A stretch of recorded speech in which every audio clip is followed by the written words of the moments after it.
Que el dólar está a 50.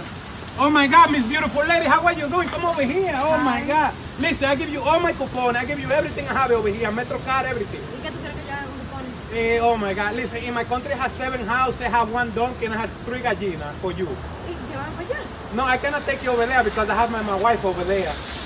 Y entonces, dime, ¿para qué tú me enamoras? No, it's because my wife over there, but I don't have a wife over here. So I need a ¿Y qué wife. tú quieres que yo haga? I want you to be my wife over here. I want you to be my American wife. ¿Tú me vas a mantener? The problem is que los cupones me los rebajaron. Y entonces, papi, dime, ¿para qué tú te pones Ok, mira, yo no estoy para tanto coro. Tú no tienes oro ahí abajo, así que dime, ¿vamos a resolver o no vamos a resolver?